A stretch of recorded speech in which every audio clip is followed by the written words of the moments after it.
What's up, Daniel West here from danielwest.co.za, and welcome to another exciting tutorial where we will create some rain. Yes, you've heard it right. If you shot something on location or in studio and you want that rainy dramatic feel, do not worry, Photoshop can do it. No, I'm serious. Photoshop can create some rain, and that is exactly what we'll be doing. So, here is our photograph that we've done already. And as you can see, it's nice and dramatic. There's a little bit of rain falling from the side, and it is beautiful. Remember, with great power comes great responsibility. So hopefully this will help you create that moody feel that you really would like for your own photograph. So here, without further ado, let's get started. Alright, so I'm just going to switch off my rainy effect. So we've got a photograph, it's been shot in studio. This is actually for a client. I'm not going to show you guys how to create the background, that's in another tutorial. But what I'm going to do is just show you guys how to create the rain. So, the first thing that I would do is create a new layer, Command Shift and N. Just call this rain. Nice and easy, and just say, okay, we leave it on the color on none. You can actually create it on gray. But I'm just going to show you the steps as we take if you do not go through here. So with the none selected, we just go down to mode, we keep it on normal, and opacity also 100%. Say okay. Now, inside of here, on our foreground, we are going to create a 50% gray. So you want everything to be 0, 0, 0, 0, and the K to be 50%. Or you can actually copy this 929496. Alright, and we say okay. So what we're going to do is we're going to use the the paint bucket, and we're just going to click on it with opacity of 100. Oops, and we've got a completely 50% gray like layer. So once we've got that, we're going to go to filter, noise. We're going to add some noise, and now the fun part over here is usually it starts around like 0% or whatever. You can choose any one of uniform or Gaussian. I like to use Gaussian. It gives a little more of a a natural feel in terms of it catches the noise a little bit more. If you go with uniform, it's obviously much more uniformed. For rain, I like to go above anything above 150%, 180, 178, anything. We will select monochrome, because we wanted to have black and white, that way we can have it on screen a little bit further down. Alright, so monochromatic selected, and we say okay. Great, so there we've got our rain. Yes, you can see it. It's rain, right? Yeah? No. Okay, there's still a little bit more of things that we need to do. So without further ado, let's go to filter. We go to blur, and we go to motion blur. Yes, alright. Now here you can select your angle. We can go 45. If it's really strong wind, we go 90, like just coming down is normal. 0% is sideways, obviously, and so on.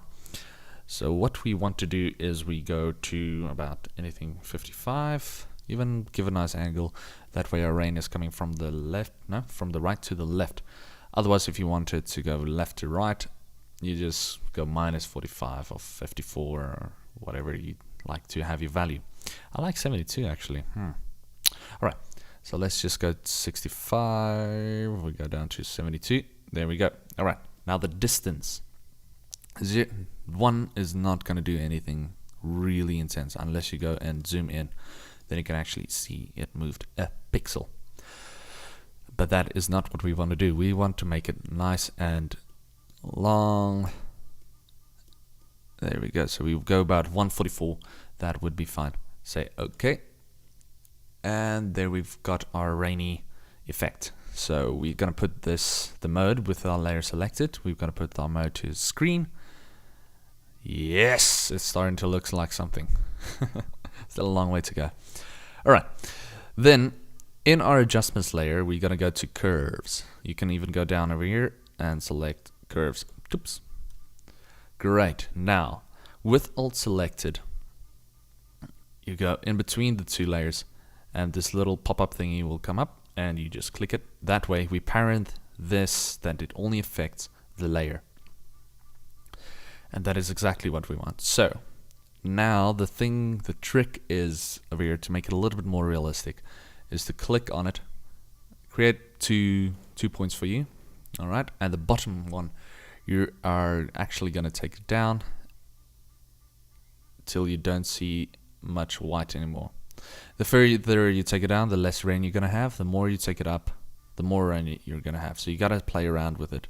Now the white one, why I've made it there is I'm just going to create it, just going to push a little bit more, that I can see more white coming through. Alright, so just slightly down. There we go. Great, that's looking good. Alright, now the effect you can't really see as much, and you've got these weird white lines going on at the bottom.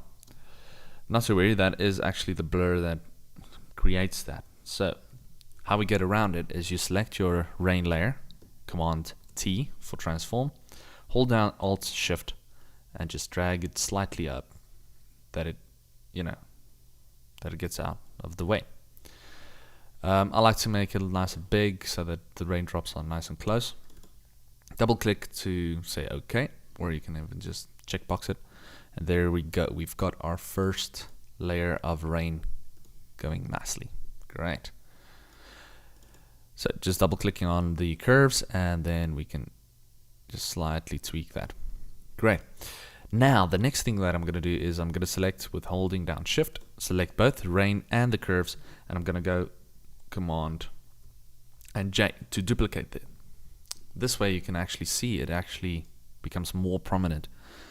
I kind of like that. So the next thing that I'm going to do is I'm going to go Command J again, but this time with this one I'm going to go Command T to transform it, and I'm going to go and create smaller particles with Alt Shift down. There we go. Right around there.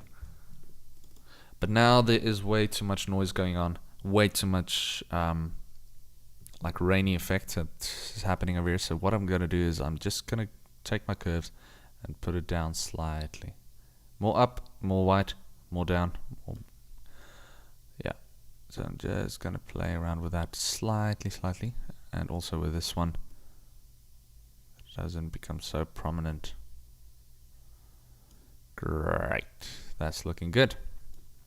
Alright, select all of your layers just to keep it nice and neat, all your rainy layers, and Command G to group them and call it rain.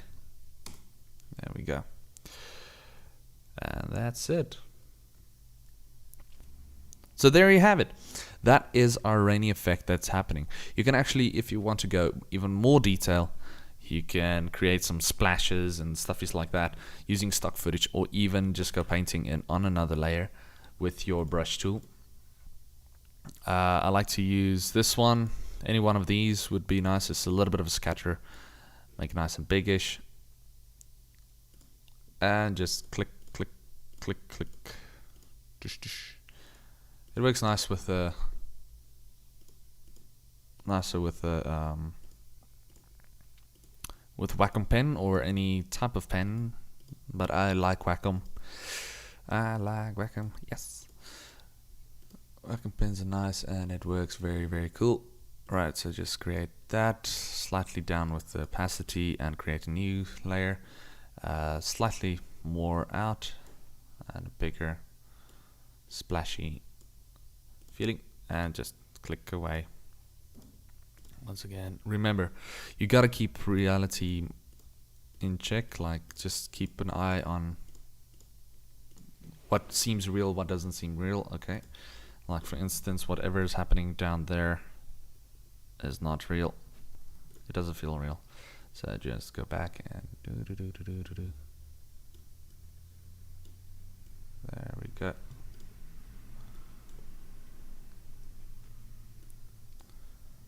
Ah, come on. There we go.